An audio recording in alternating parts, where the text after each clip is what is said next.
Good evening, everyone. Welcome to the Harriet Beecher Stowe House online. Tonight is another iteration of our discussion group after Uncle Tom's Cabin, Black Voices for Justice. And tonight's topic is Uncle Tom is dead. So I want to just say thank you for joining us. And our series sponsor for this particular series, which will go all year, we have one more iteration in the spring, in May, and then we'll have 4 more sessions in the fall. But our series sponsor is School Outfitters, and they bring learning spaces and visions to life. I can't wait until we hopefully have some more learning space at the Harriet Beecher Stowe House that we could potentially use their services for. So the leaders for tonight's discussion, of course, are Dr. John Getz, and Dr. Tyrone Williams. And so they're going to start with a timeline and then jump into the questions, which you should have received a copy of. So I'm going to put the timeline up. As soon as I figure out how to do that, here we go. Oops, wait a minute. I didn't do that right. Hang on. Let's go back.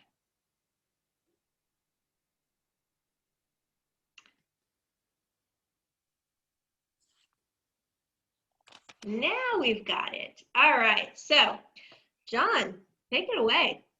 Thanks, Chris. Welcome, everybody. Good to know you're out there and with us. The timeline, we always relate everything to Harriet Beecher Stowe, of course. So just so you know how she fits into all this. Uncle Tom's Cabin, published in book form in 1852, huge bestseller. She continues to write, continues to work through much of the 19th century, and then dies in 1896. Richard Wright would be born a couple decades after that, actually about 1 decade after that, in 1908 on a plantation in Mississippi. I've heard it said that Mississippi was probably the worst state to be born into, particularly if you were Black, because of the poverty and the racism at that time. So his father's a sharecropper, his mother's a school teacher. Both of them were born after the Civil War, so they were not born into slavery, but both sets of his grandparents were and gained freedom through the Civil War. And both of his grandfathers actually served for the Union cause in the war. When he was about between 5 and 7 years old, living with his grandparents, Wright accidentally sets their house on fire. And his mother is so angry, she beats him into unconsciousness. And this pattern of being beaten is one of the things that carries through his childhood. Father abandoned the family for another woman, and his mother became quite ill right around that same time. And so some of the support for the family would fall quite early on Wright himself and on the grandparents too. He also had an uncle get murdered while in Arkansas while they were living with him. The family moved around a lot. And while he was living with that uncle and aunt, the uncle was murdered. They settled for a while in Jackson, Mississippi, and there he began to get the little bit of formal education he was able to get. And he did graduate from junior high as class valedictorian, but that was it as far as his formal education. But he did read whenever he got the chance. And I have a line later about how he read voraciously and decided to become a writer. Well, that didn't all happen in 1 year. He was always interested in writing and reading as much as he could. There's a quote there from Alan Locke: "The days of aunties, uncles, and mammies is gone. Uncle Tom and Sambo have passed on." So the ghost of Harriet Beecher Stowe and Uncle Tom from Uncle Tom's Cabin looms still at this time in the 1920s and 30s, even if only in the term Uncle Tom, which we'll talk about a little bit later. In 1927, Wright and his brother and mother moved to Chicago. He gets a variety of low-paying jobs to support them. This means they're all part of the Great Migration which is dated usually from around the time of World War I to the 1960s, the large-scale movement of Black Americans from the rural South into the urban North. He also, like many writers of the 1930s, many American writers, joins the Communist Party and also joins the Federal Writers Project, which again was a gift to a lot of aspiring writers. And he did a lot of research on the history of Black people in Chicago for that, and did a number of publications. I don't want you to think he just wrote novels and short stories. He wrote a good deal of sociological analysis as well. One of the stories he read, Big Boy Leaves Home, was first published in 1936, and The Ethics of Living Jim Crow, one of the other selections you read, came out the next year, and that came out as a result of the WPA, the Federal Writers Project that he was part of. The next year, the first edition of Uncle Tom's Children comes out. It's published, gets positive reviews, and includes the story Big Boy Leaves Home. This was a winner of a contest run by Story Magazine, $500 for the best work by somebody coming out of the WPA Federal Writers Project. And it's worth looking at the epigraph of that book, just as we lay the groundwork for our discussion tonight. Here's what he said, and this is important because Uncle Tom's Children contains no explicit references to characters or events in Uncle Tom's Cabin. The connection is through the figure of the term Uncle Tom. And here's the epigraph. The post-Civil War household word among Negroes is an Uncle Tom, which denoted reluctant toleration for the cringing type who knew his place before white folk, has been supplanted by a new word from another generation, which says, Uncle Tom is dead. We can talk about what that might mean. The other story you read was published the next year, 1940, as Almos a Man. And the same year, an expanded edition of Uncle Tom's Children came out, including The Ethics of Living Jim Crow, published previously. By 1942, 1940 was also the year of his famous novel, Native Son. 1942, Wright leaves the Communist Party, and by 1945 publishes the autobiography of his childhood in the South.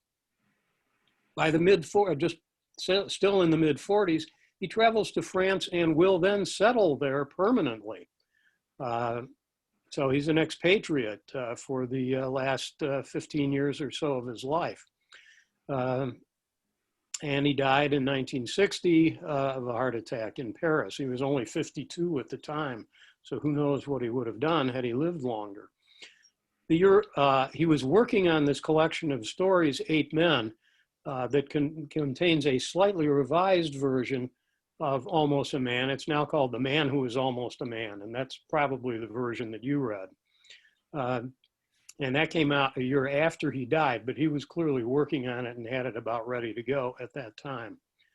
A couple of other dates, 1976 is the date when the American Short Story Series for PBS did a version of Almost a Man, or The Man Who Is Almost a Man, starring LeVar Burton, and this is a very young look at LeVar Burton from 1976. It's very well done. This is the Xavier Library copy, but I'm sure you can find it streaming or at public libraries around town. And finally, the next year in 1977, American Hunger was published. That picks up his autobiography after Black Boy. It's his life in the North. And he had written this back in the 1940s at the same time he was writing Black Boy, but it didn't get published then, and it came out posthumously in 1977. So that's the overview of Wright's life as it relates particularly to the selections that we read for this time. And I want to depart for a minute, Tyrone and I talked about this, from before we get to the questions that I sent to everybody. I got comments, much stronger comments this time than I have on any of the readings we've done over the past few years, saying these are devastating. They're extremely powerful, very difficult stories to get through, not to understand what's happening, but simply to deal with it. So I wanted to ask you, and feel free to respond to Tyrone as well as to me, not just to me about this. I want to hear why some of you felt that way and what the particular impact of these stories is for you. And then once we talk about that for a while, we'll get to the questions. So, what was so? Remember. Can you hear me well? Yes. Good. Hey, everybody. Yeah, I'm so glad that, I wasn't the only one. So I was reading the one story, and when that kid shot that mule, I was done. And I was reading it on my phone, and I just threw the phone on the bed. And I said, I'm not doing this. Like, this boy, he is in so much trouble, and this poor mule is dead. And then so like for a few weeks, I thought, well, I have to prepare for this discussion. I did get through the Ethics of Jim Crow. That was rough. I read that one, I think, first. And then I heard on CNN, and I got frustrated. They were talking about, what are we going to do about race in America, and what do we need to do? And people have all these ideas, and I just felt like, it's education, like our education system really needs to be overhauled. I mean, we don't know. I mean, you just don't know any better. Like, I only started reading Richard Wright because I was just interested in Black history, like as a kid. Nobody was talking about Richard Wright. And so if you don't see these Black experiences, and it's something that we talked about in one of the earlier discussions here, like what the insurrection have taken place, if people were just a bit more educated about the history of this country, but the history that we get is so, it's so incomplete. And so I said, well, here I am wanting other people to get educated, and I don't want to read these stories by Richard Wright. So I said, okay, so I'm going to push through it and go on and finish these stories. And so, yeah, but how rough, very, very rough. And I'm so shocked. Thank you guys for the timeline, because I can't believe he wrote these in the 30s. I feel like that is so brave. So thank you, and I'm done. Thank you. Thanks, Amber. Somebody else? Yes, I'd like to just say that I really found the Big Boy Leaves Home to be the most devastating of the three of them, although they all were very hard to read, just emotionally or whatever. But for me, it was because my previous experience had been reading things like The Narrative of the Life of Frederick Douglass. And though you do get detailed descriptions of violence and personal experiences of being an enslaved person, this Big Boy Leaves Home was so much more visceral, coming from a young person, his experience, and down to the level of the sweat and the blood and the description of what happened and everything. It was just gut-wrenching and heartbreaking. And so it was a whole different realm of involvement with the story versus something that's a little bit more told from a little bit more of a distance, more academically. So.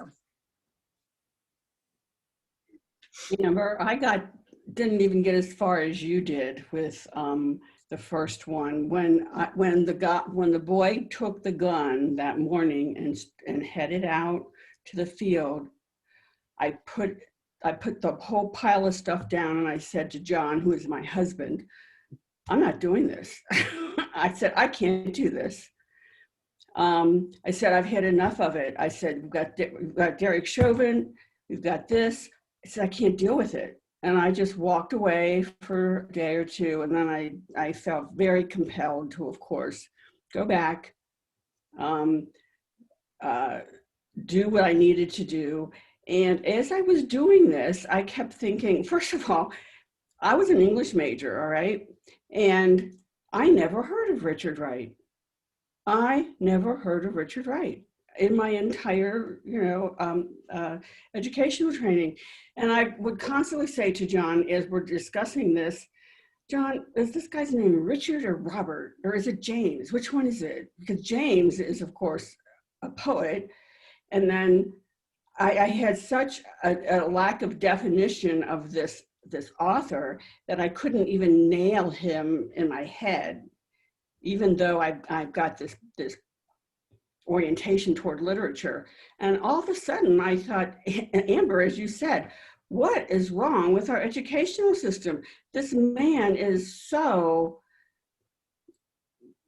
well, the word that you used was visceral in his writing, but he's an excellent writer. He's so simple, yet so complex. He is so able to pull the best out of his characters and help make them so real, and you are there, and you are one of them, and which was making it so much harder for me to read. And I thought, why don't I know about this?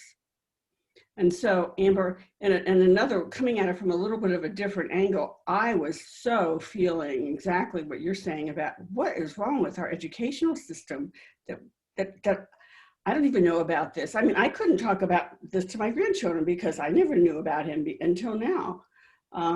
It's pathetic. It's just pathetic.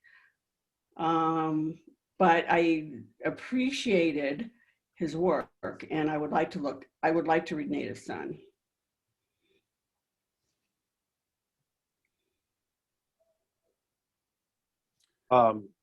If I could, I expected all this to happen. When I started reading, the first of the ones, this 4 kids out having a very good time, this having an excellent day, and I had a foreboding that this was going to happen. So I'm old enough, and I think most of us are, to remember Life magazine when I was a kid, showing pictures of teenage boys hanging from trees with white people around them smiling and wondering why weren't they ever convicted. Censorship was different in those days, and you saw dead bodies hanging from trees when I was a child in Life magazine. And I think many of us saw those things. And if those didn't have an impact on our education, I don't know how these stories would. I expected, in Big Boy Leaves Home, I expected there would be a lynching right from the beginning. And I had no idea what the story was going to be about. And I expected that gun was going to shoot somebody, but didn't know it was going to be a mule, but somebody innocent, to show his manhood, because it had been stripped away from him. They were very strong stories, but I expected the violence. I expected it. Did that lessen the impact for you, or? No, it didn't. I mean, it's just this terrible to see people tortured in that way.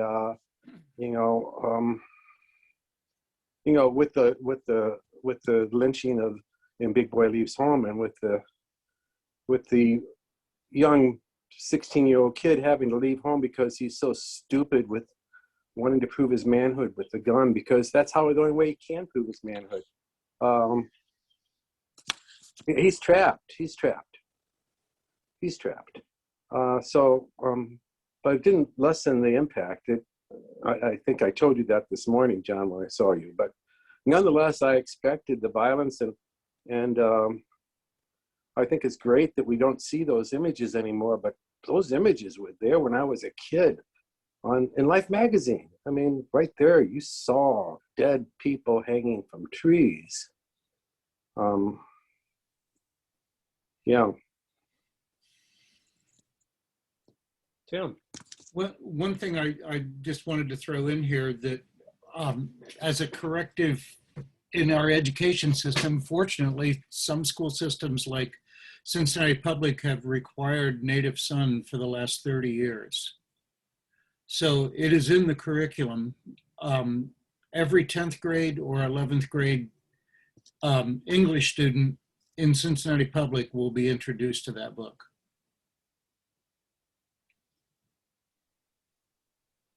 And in defense, go ahead. Oh, I was just going to say that I read it when I was in high school, but it wasn't required reading. And I know at my school, it is in the book room. I don't know when it was taught last, but I was shocked at the the one of him, I don't have it in front of me, but the ethics of Jim Crow or whatever. And because I feel like I understood how things were, but when I read that one, and it was just the senseless hate, like he didn't do anything at the, where he was working to really get that hostility. And so I feel like I should have known better, but it just, the hatred, just the pure hatred surprised me.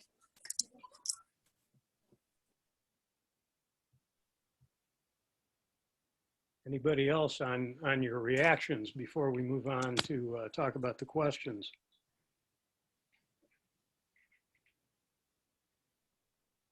Okay, Ty, why don't I turn it over to you for the first question, and we'll see what people think about that. Okay, so I'll just read the questions. It reads here.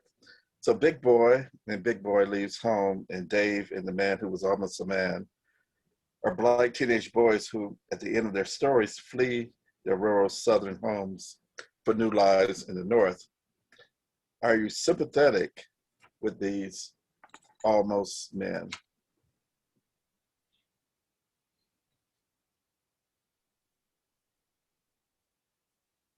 Are you sympathetic?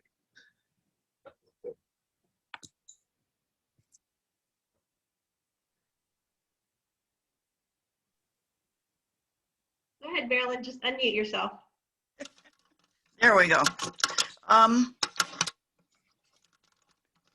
Yes, I was sympathetic, even though I thought, oh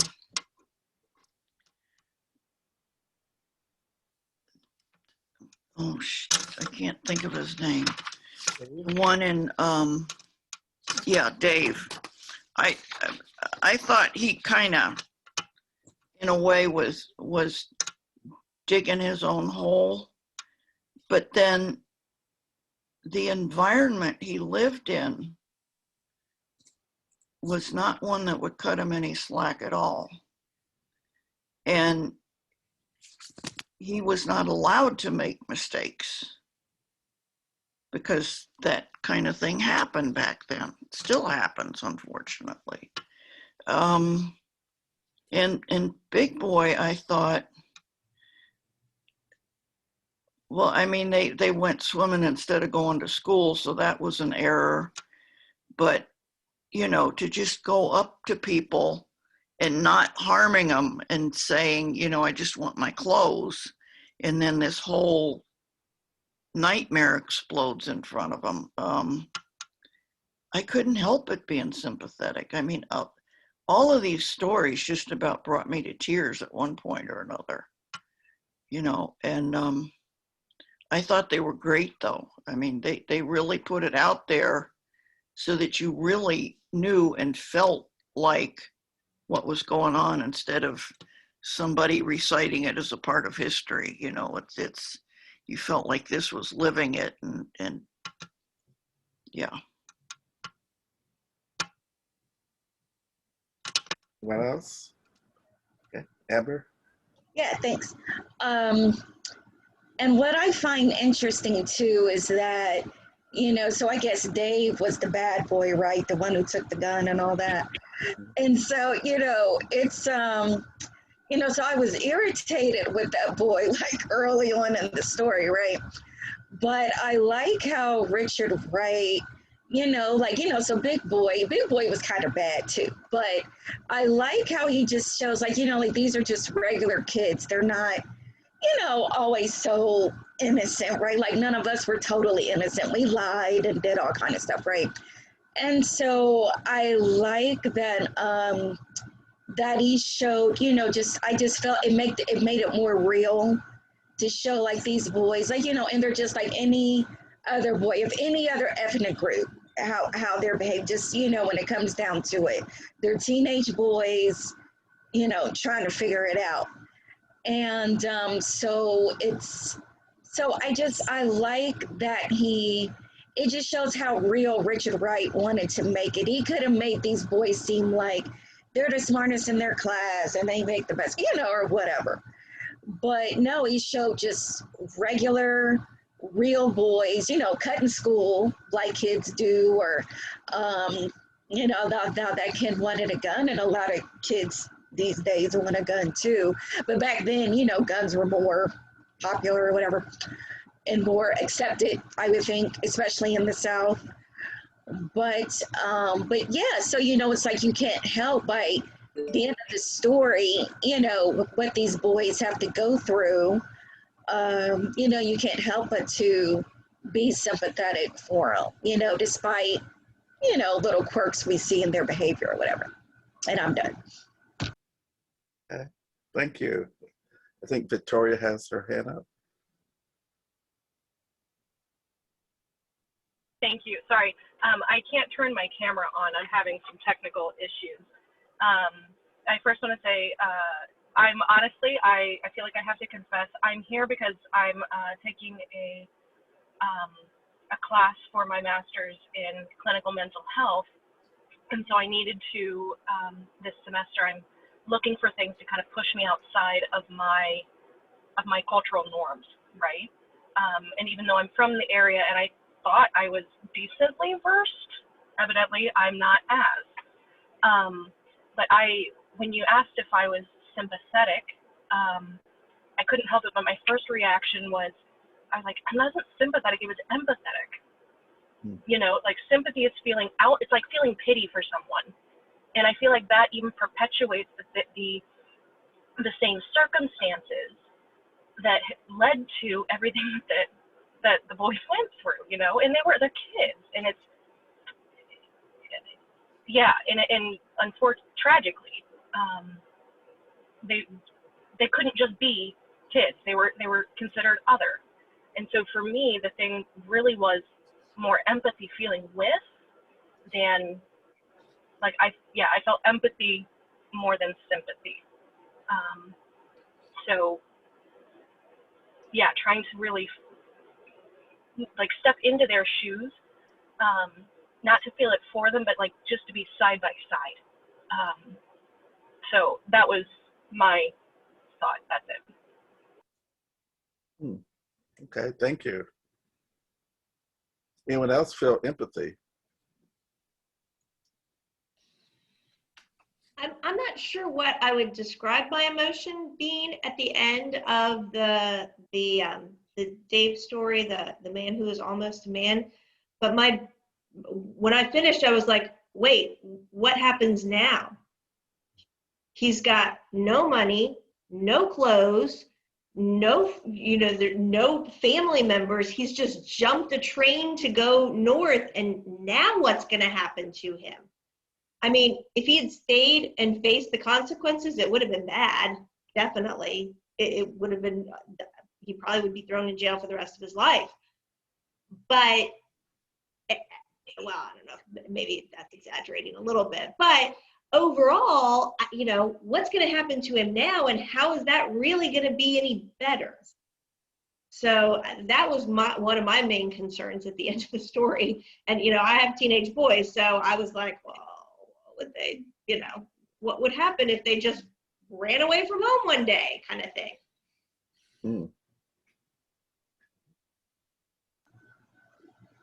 Hey. Yeah, and there's something that I'm so glad that you said, you know, the what now. And there is a writer, okay, I can't think of his name, but he wrote a book called Man, Child, and the Promised Land. Awesome book. And a young black boy that was growing up in Harlem in the 20s. And he said that what had happened with the black people when you were talking about what now, he said when they moved from the South, it was like jumping out of the fire into the hot pan.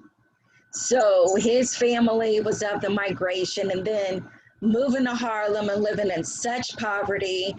And so it's like, yeah, it's like for these poor teenage boys, they're in the fire. You know, the one's going to get lynched and tortured to death. The other one, you know, has basically gotten a 2-year prison sentence. He's going to have to do 2 years of, you know, free labor.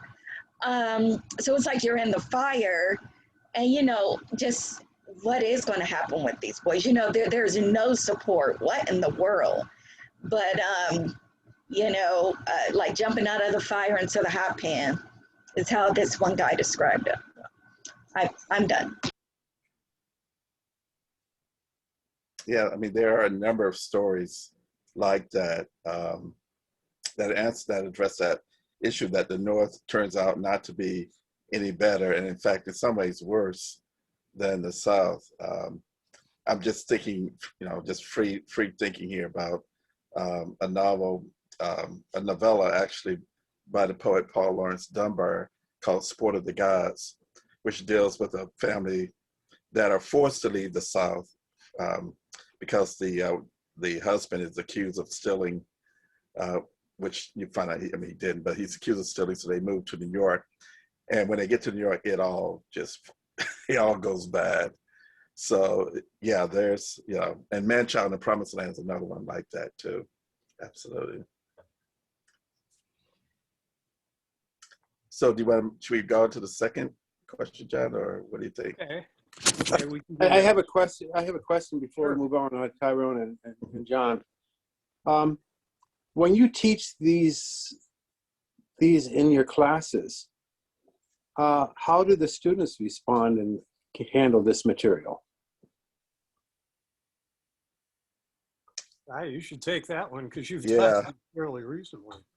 So as I was telling John, as it last year, right before during the semester, spring of 2020, I taught, like my class, in fact, was called Uncle Tom is Dead. That was the sort of subtitle. So we started with Harriet Beecher Stowe with Uncle Tom's Cabin, and then we moved to, sorry, I'm having a break, Uncle Tom's Children. We did some things between there, but what I wanted to, and these were undergraduates. Most of them were first or second year students, so fairly young.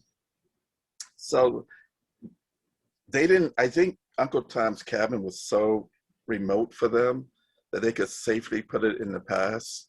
You know, in other words, this is something that happened in the 19th century. And for them, the 19th century may as well be ancient Rome or Greece. I mean, it's that far away. So they didn't feel any necessary connection, except the Black students in the class hated Uncle Tom, which perhaps is not surprising, the character Uncle Tom. But when we got to these stories, they, you know, because they are the age they are, a lot of the students, I guess you could say they wanted to judge the characters. For example, they felt like Big Boy in Big Boy Leaves Home. They thought he did the only smart thing he could do.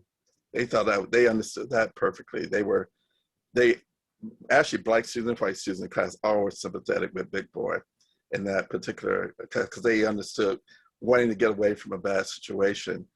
I did not do the man who was almost a man, but I did do the Ethics of Living Crow. We did the entire book, in fact. And they immediately connected it to events today, because of course, in the era of Black Lives Matter and police brutality and so forth. So that was the immediate connection that my, these young students made. And it's fairly universal. I mean, Black students and white students, they have almost the exact same opinion about events today. So they all understood what was going on in Uncle Tom's Children and were sympathetic to the characters.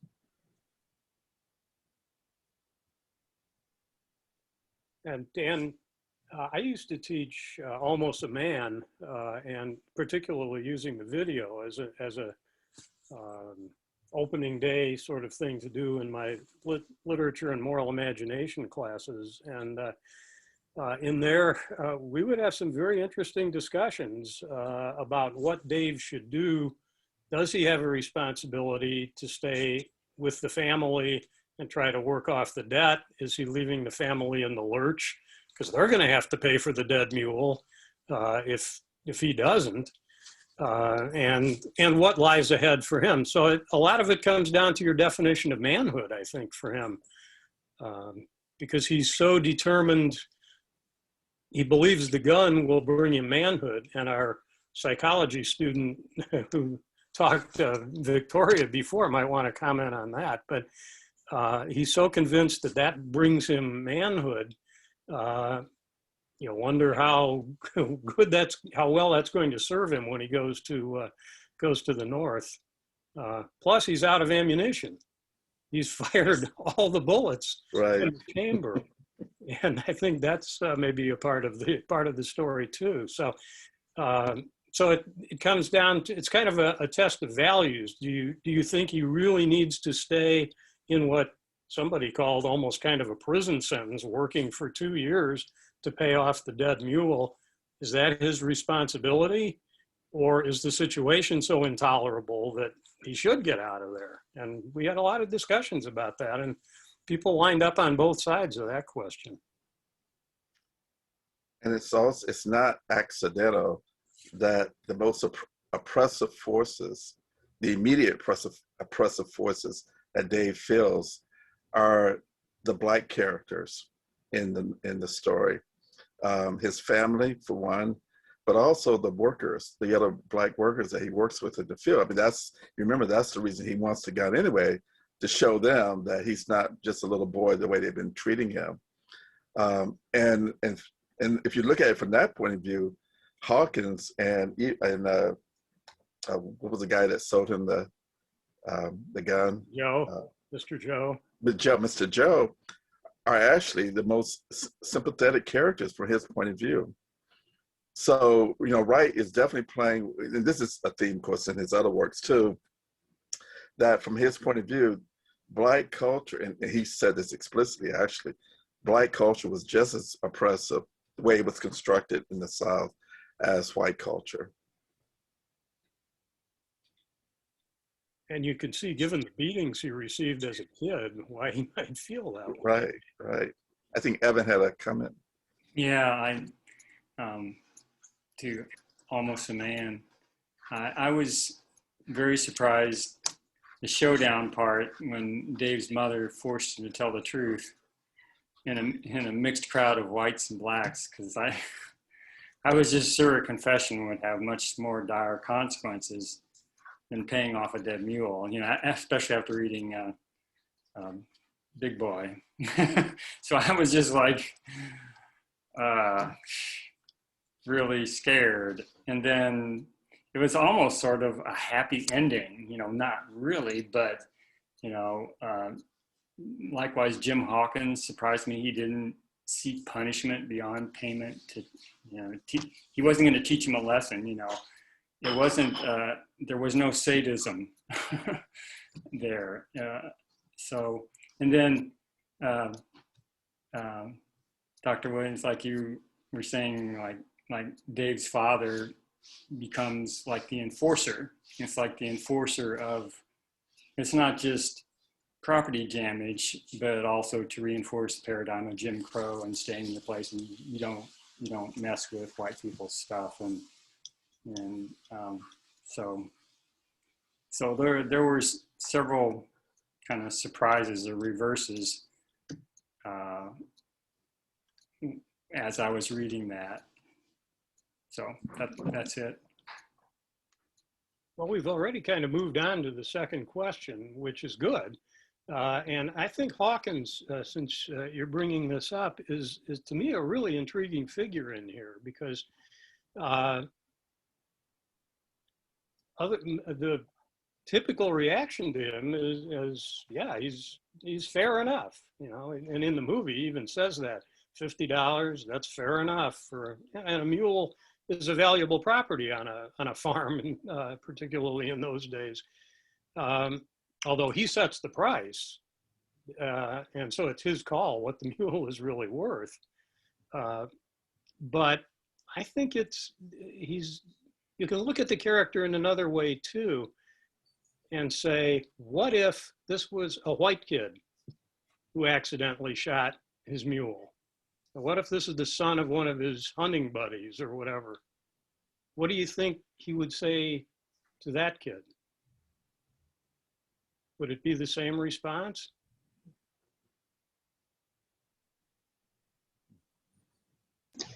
Yeah, this is Amber, and thank you for asking that. I wasn't even thinking about that till like you guys just started talking, but yeah, you know, like would you work a white kid for free for 2 years? You know, 2 years. You know, I think that that is a really good question, and so it's just I don't know. It's so weird because, and I am stuck. And I like how you said how your students were conflicted. You know, like, you know, well, you know, he did do this. You know, it was an accident, but he did do it. You know, how can he? Doesn't he have a responsibility to pay? And you know, and it's like, and I get that, and then it's like 2 years of free labor, and then when I think about that, I just feel like that is too harsh. So I'm done. And at least when I was 17, 2 years sounded like forever. You know, at my age, 2 years seems to go by really fast, but not when you're 17. It's a long time. Time is passing more slowly at that point. So I think we have to kind of think back into that 17-year-old mentality a little bit too.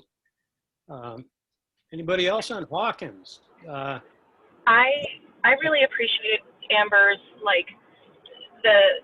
her pause about that, because it's kind of a complex thing. Now I have friends who are farmers in central Kentucky, and they have done stupid things, and they have had to work for a couple of years, because it's not, I mean, and when we're saying it's different, you know, like I'm not saying it's the same at all, but part of me would hope that there would still be a strong consequence if it was a white kid that had shot the mule, you know, because as was mentioned, a mule that's a work animal.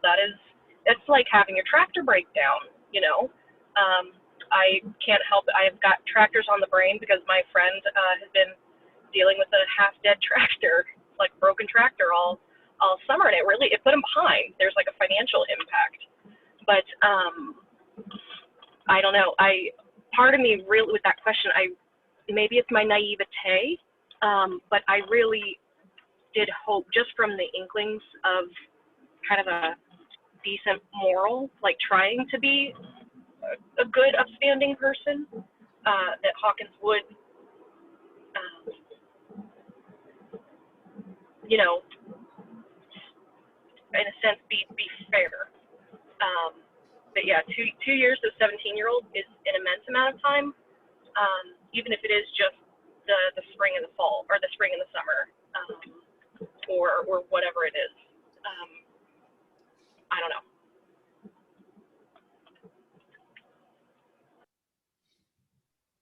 Seems like it would have to be year-round if he's going to pay $2 a month. It's going to take about 2 years working year-round to pay that off. Yeah, that's true. I don't know how much they would end up doing on a farm. I know that a lot of farms pretty much shut down for the winter unless they've got, you know, cattle to feed, but that's a different matter. Yeah, I've had students try to brainstorm alternate resolutions, granting the fact that what Hawkins does seems to be fair. Can we think of a way that he could teach the kid a lesson that, yeah, actions have consequences, you did something foolish, but is there a creative way to teach that lesson without saying you're stuck for 2 years?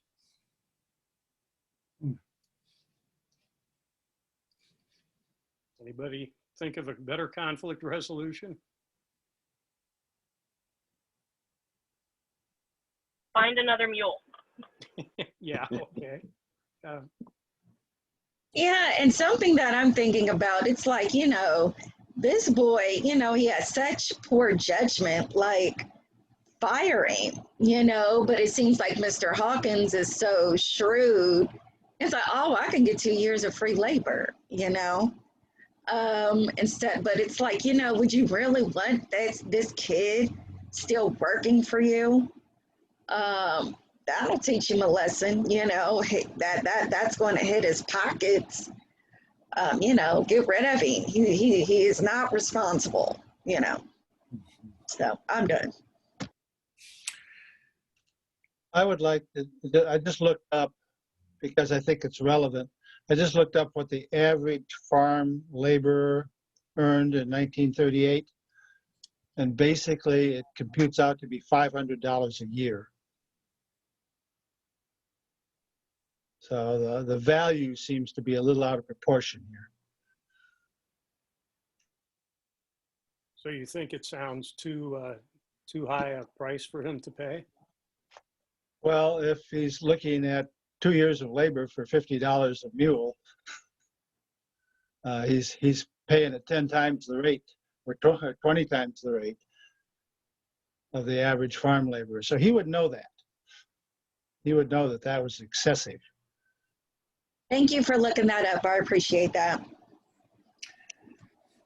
Is there anything symbolic about the idea that he's killing a mule?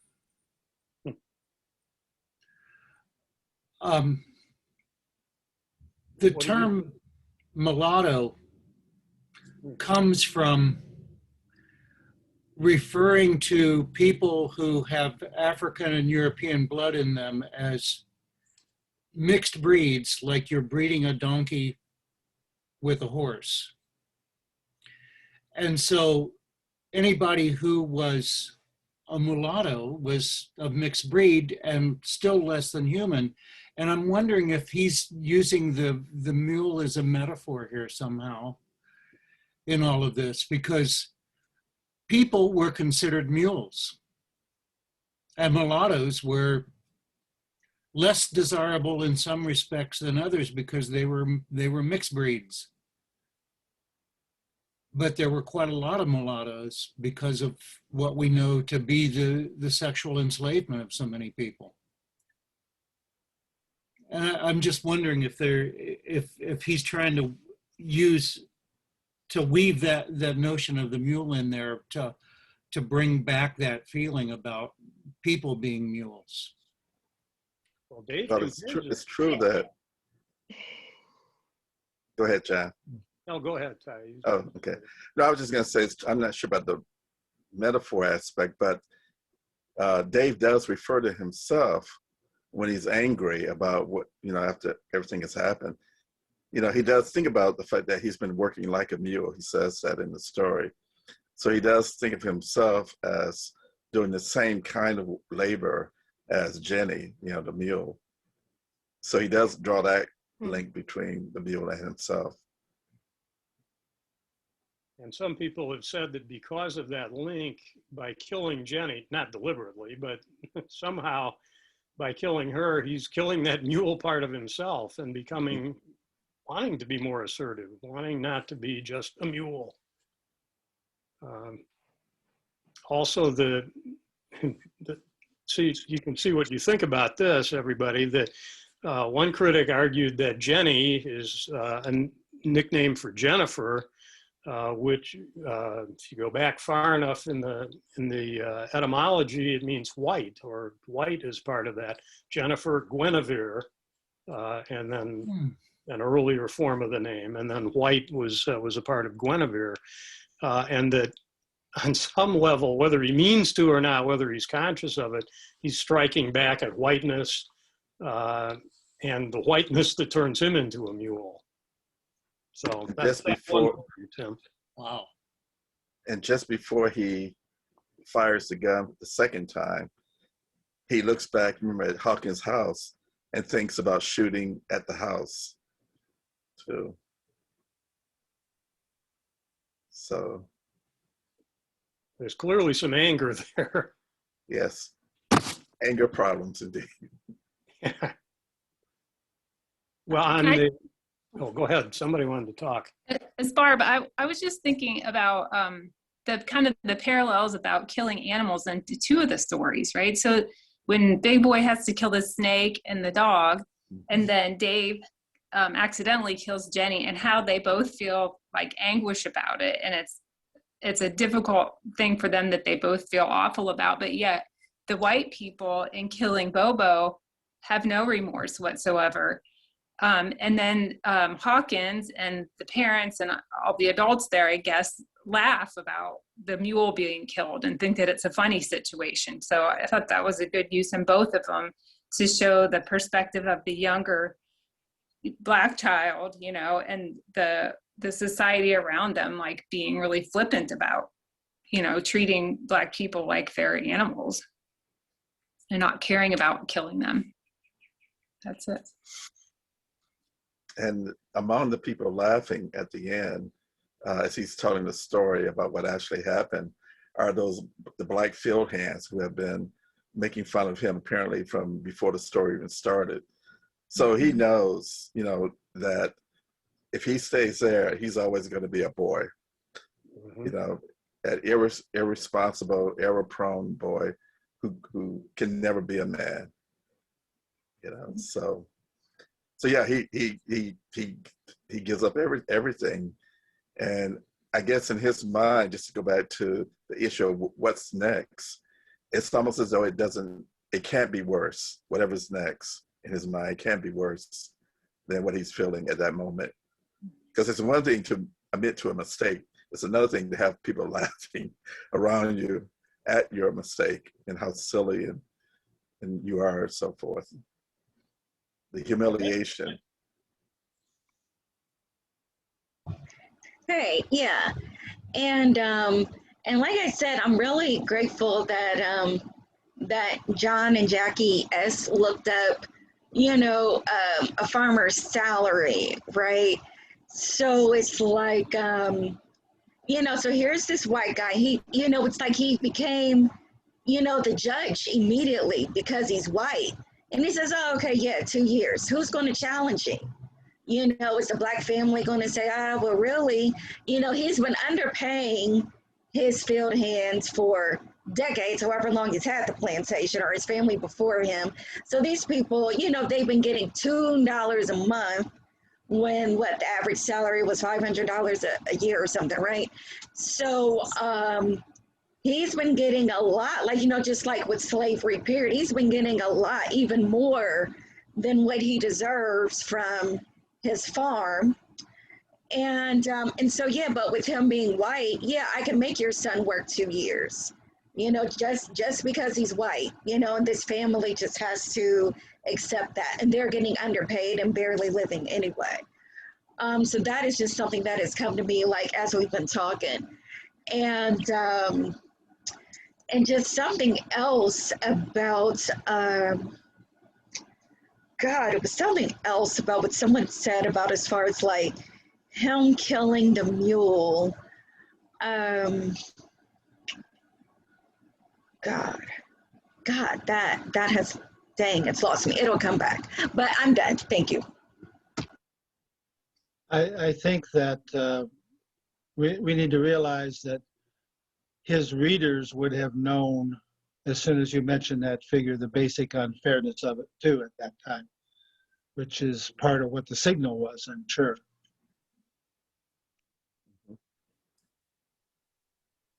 I don't know if we're sure that he's only paying them $2 a month.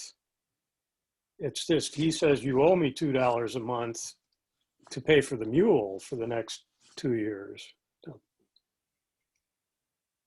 I don't know, what, do you think that the implication is he's only paying them $2 a month, or? I would think that he's definitely underpaying them, just sharecropping coming out of the legacy of slavery. I'm sure that he's not paying them what they're due. And I'm so glad that you mentioned that Mississippi, I hadn't heard their reputation, that they were known to be the worst state for Black people to have lived in at that time because of all the poverty that Black people face. So I'm done. If the designation of repayment for a mule 2 years' labor. They would have known what 2 years' labor was worth. They also would have known exactly what the cost of a mule was and how it was set up. And his readers would have known that at the time too.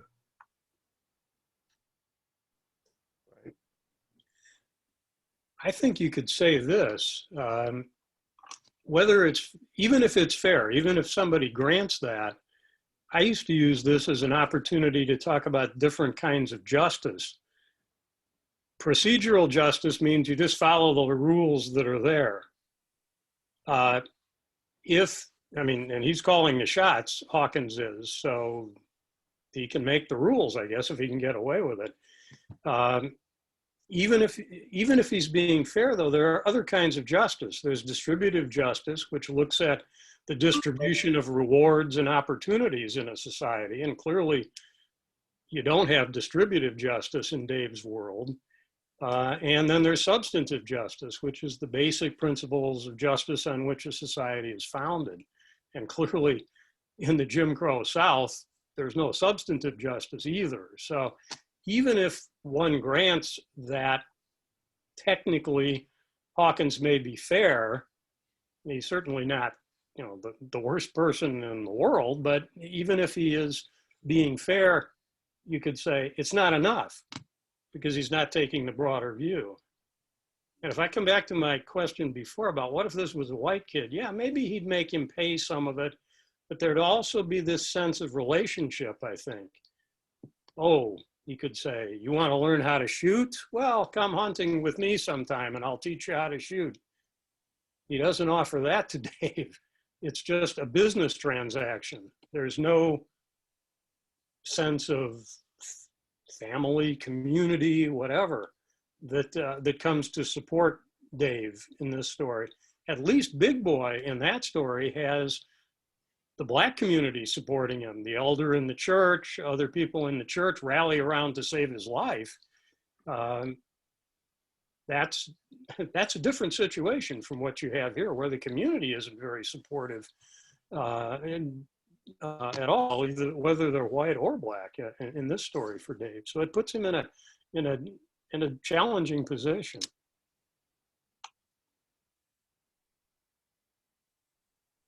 Anybody else on these questions? So, John, we had a couple of comments in the chat. First, reiterating that it was $2 a month that was what he was getting for his work, and that was going directly to his mother initially. And then second, it's kind of like Dave killed the mule, and now Mr. Hawkins has chose to make Dave a mule for 2 years. Mm-hmm. So, and just letting you know, it is 8 o'clock. So we don't have to get off right away, but we need to start thinking about what else we're going to talk about before we do get off. Okay. The word ethics. Let's go to number 3 and talk about the ethics and the ethics of living Jim Crow. Why does he call it ethics? Why do you put that in the title?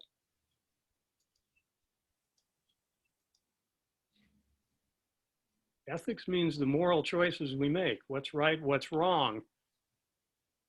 Does that fit what he's describing in the ethics of Jim Crow, of living Jim Crow?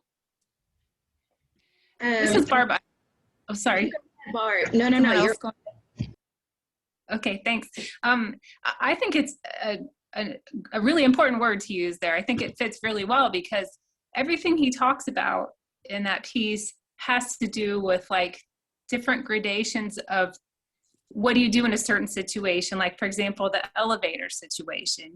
There's a right thing and a wrong thing to say sometimes in life, but in that situation, there are only variations of the wrong thing to say, right? Like you're damned if you do and you're damned if you don't. Like if, when the guy was going to put the hat on him while he's holding the boxes, he couldn't really say thank you because that would acknowledge that the white man did something for him, which would be embarrassing and wrong. And, so I think the word ethics kind of hits right on there where there's so many shades of gray in this. Like, what do you say in different situations and what can't you say? And what trouble will it get you in? And how it kind of flip-flops the idea of what's right and what's wrong. In some situations you think, if he said the right thing, like thank you for the ride with his bicycle, but he didn't say sir, that made it wrong, you know? So there's such a fine line between every single thing that you have to think about. If you're one of these characters, like, you get no leeway. That's it. Yeah. I just want to second what Barb was saying, is that, yeah, it's an impossible ethic, you know, like ethics, usually there is a hopefully clear good and a hopefully clear bad. And I think, Barb, you're right. There's so many shades of gray that it's not even a principle. It's not that there's a moral. It's purely casuistic, right? It's all very legal, and yeah, like there's so much minutia that it's an impossible ethic. So in that sense, it's actually not even an ethic, because it takes what's natural in human beings, for good and for bad, and really flips it around. So it really is a damned if you do. It's almost it's like walking on eggshells. Like, how many, it's not, are you going to break it? How many are you going to break today? And is it going to be enough to hurt you, you know, while it's slowly killing your soul, but your mind, really. You're so preoccupied that you don't have time and energy to think about, well, to think, first of all, but to do anything that really matters.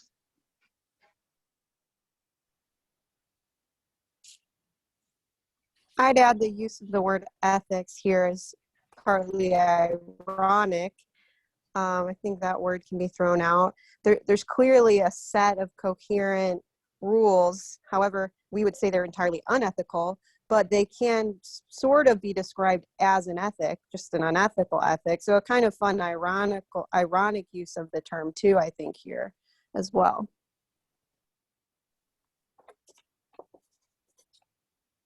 Yeah, they're like antithetical.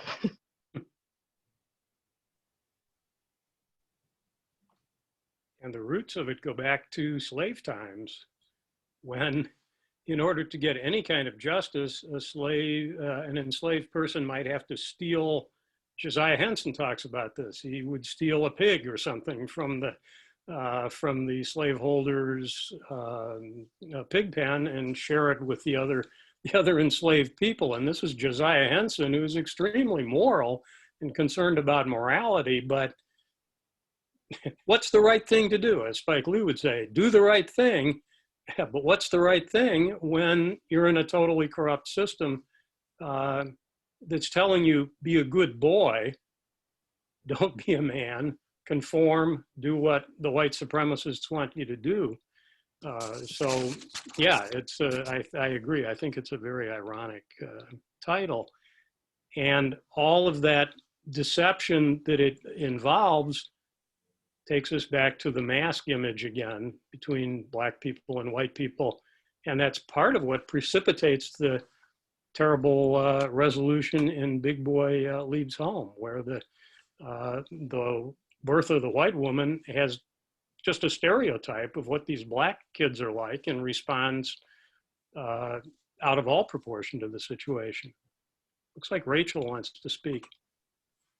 Yes, Dr. Getz, I'm so glad that you were talking about what's moral, because that's what I was thinking about in the former question conversation, when the word fair was being used by a number of voices about Hawkins. Now, granted, I did not read anything and found out about this yesterday. I read none of the materials, but I'm just listening to the conversation. And when you think of the word ethics and morality and what's fair, and then justice, like you were saying, it's not, well, I'm thinking ethics is like organizing principles. Mm-hmm. So whether or not they're correct and good in some sort of objective form, they're still organizing principles, right? And I think the disservice that, you know, a systemic racism does is it changes the set point for everything.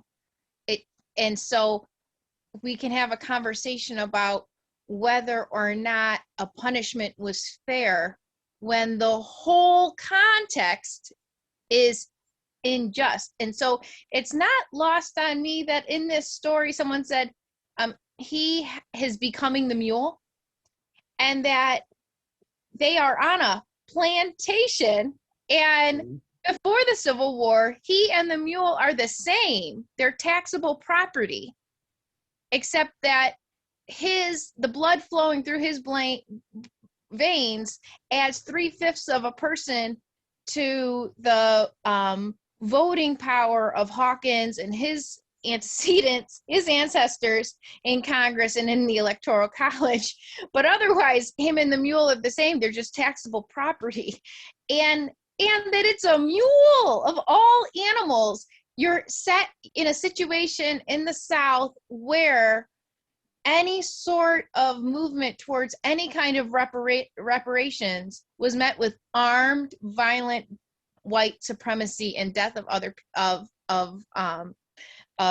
African Americans. And so part of that was this 40 acres, and for a half a second there was, discussion of a mule. And so the idea that it's a mule is, I think, even more demonstrative of the artificiality of ethics in a racist white supremacy context. Is discuss whether or not this man is being fair, and especially when someone said, well, what if it was a white boy who had done it? It's so easy to see from Hawkins' point of view the equality between the mule and the boy, because they were both property, right? The generation before, and labor is what you extract from Black bodies.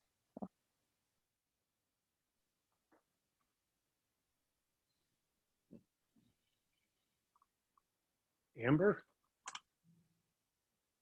One thing that I think Victoria touched on is like just the trauma that Black people had experienced at that time. Just the amount of trauma where it's hard to think when you have to think about all this other little bullshit, like, do I say, sir, you said you were going to teach me more about the job, which just made sense, right? Like, he had no clue that he wasn't supposed to learn. Like, wow, the guy said I was supposed to, right? So, you have to, and so thinking about like the trauma that Black people face, what I found, wow, was the Black people that were like, well, oh well, when Richard Wright was telling his friends about what had happened with that Black woman who hadn't paid her bill, and they beat her so bad that hair and blood was on the floor, and these men were washing blood off of their hands, right? And then you have Black people saying like, well, could have been worse, they could have raped her, right? And then, his mother saying like, you can't ask to learn, like what, you actually asked them at your job, and so that to me is showing like this trying to handle this trauma, like we just got to know our place. If we don't want to get hurt, this is just how it is. And like, yeah, they'll beat you until your hair is pulled out, and then the woman got thrown in jail after that for loitering or whatever. And so yeah, I think it's just that impact of trauma where, yeah, it's I think it's like, just a surrendering, this is how it is, and the acceptance of this treatment. And if you don't get it right, oh well, like instead of challenging like, wow, that was a Black woman and 2 guys beat her for not paying a bill, like, like the Black people were just like, well, so it seems like just a total surrender, giving up hope, this is how we live, and that's it. And I think that that's like an effect of trauma. So I'm done. Amber, it totally is. And even the giving up, it's seen across, it's a human thing, right? When we give up in in the really in the face of chaos, because that's what it is, right? It was social and cultural chaos. At that point, you're mentally and emotionally enslaved, you know, because it again comes to the ethic of, well, the ironic ethic, damned if you do and damned if you don't. It just depends on which is going to hurt more and which you're more sensitive to. And I'm really glad that so again, I am showing my bias here, but I am really glad that you used the word trauma, because that is exactly what it is, and it's been seen in human beings all over. I've lived in Mexico, and there's definitely, it's generation, it's passed on, because it's a way of learning to survive that's passed on, that does lead to greater problems down the road, because you do pass on those defense mechanisms, etc., to your children, and then your children learn to cope with that or not cope with it, and the ways to respond. And then when, I don't know, like there's the phrase in AA, hurt people, you know, and it's true. It's very, very true. And I don't know, I very much believe in the fact that healed people heal people. So anyway, I forget where I was going with that, other than you made my heart go, yes.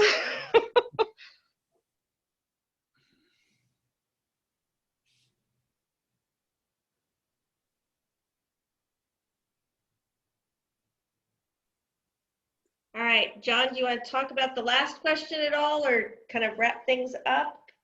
Yeah, I think and we'll kick it over to Ty too to do that.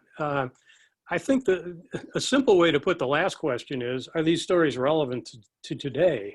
I mean, and I think the fact that we've been having this animated discussion about them is good evidence that they are very much relevant to today. One that strikes me particularly is Big Boy Leaves Home, and that this all starts over a swimming hole. And when we think of the whole history of, there's a good article about this by Melissa Ryan called Dangerous Refuge, Richard Wright and the Swimming Hole, that was published a few years ago in African American Review. And she traces a whole history there of Black people being denied access to swimming pools in the US. And we have a history of that in Cincinnati, of course, with Coney Island.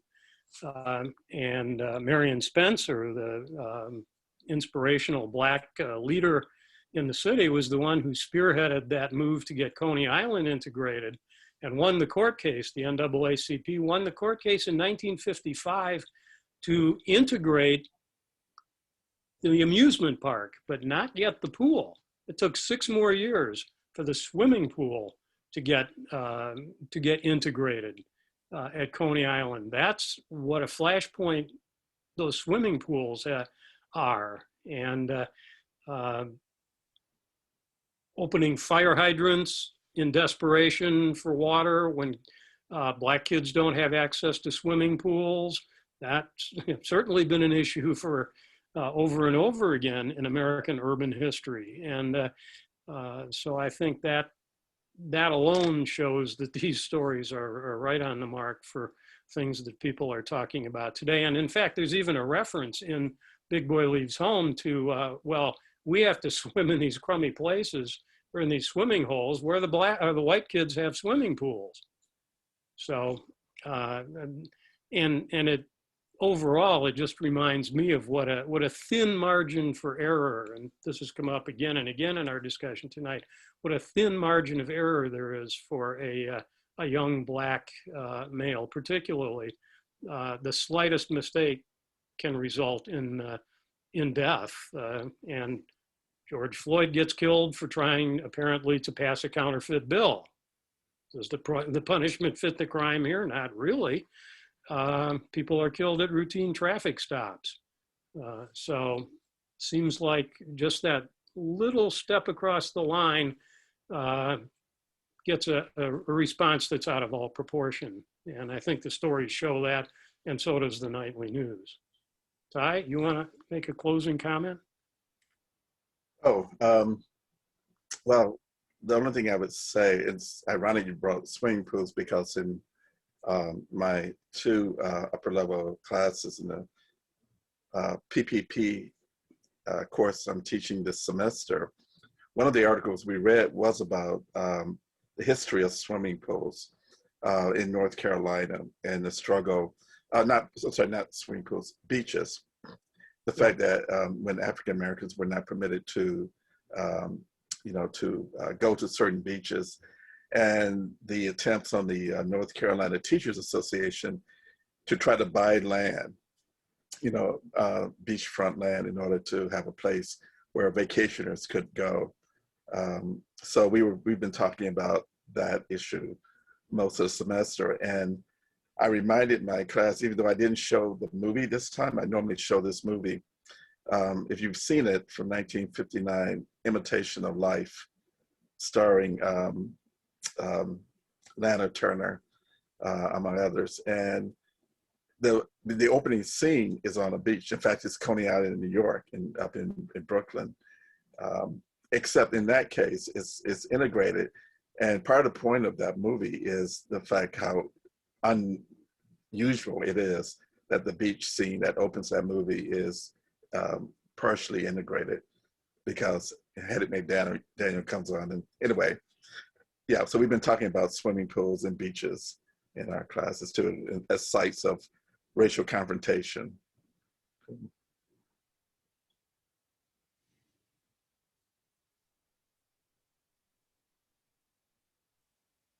All right, thank you all. Any last words, or do you want me to do a closing spiel?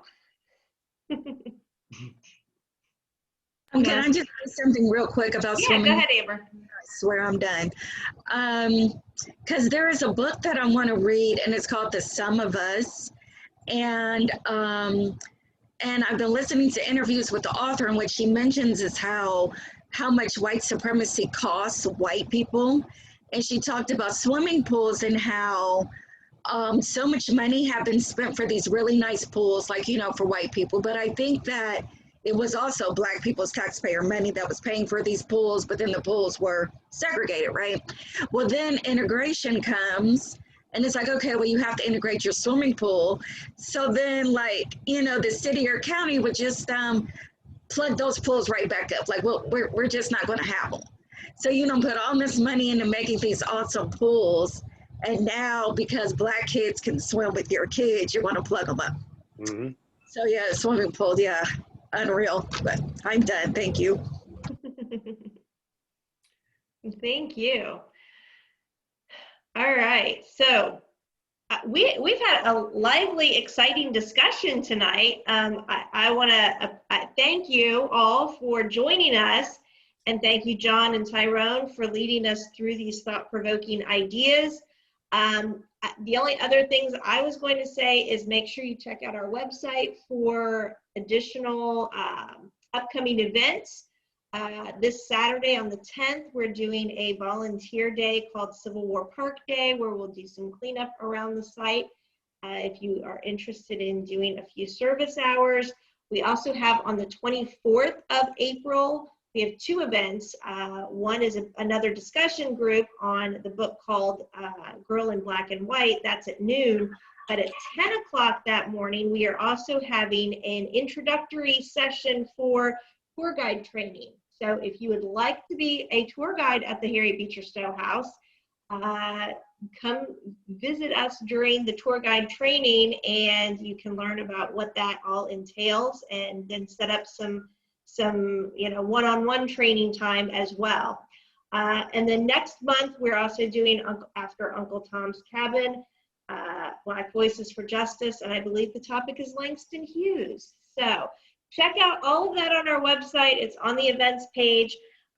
We are going to send out a link for an evaluation survey for tonight's program. I'll do that probably sometime tomorrow. And then the recording for tonight will be available probably next week. So I'm going to say thank you all. John, you have any last words? Tyrone, any last words? Thank you. It's been fun. Good. Yeah. I'd say thanks to everybody for a great discussion. All right. Well, again, thank you all, and we hope to see you online again soon. And have a great rest of your week. Thank you. Bye-bye. Thanks. Bye.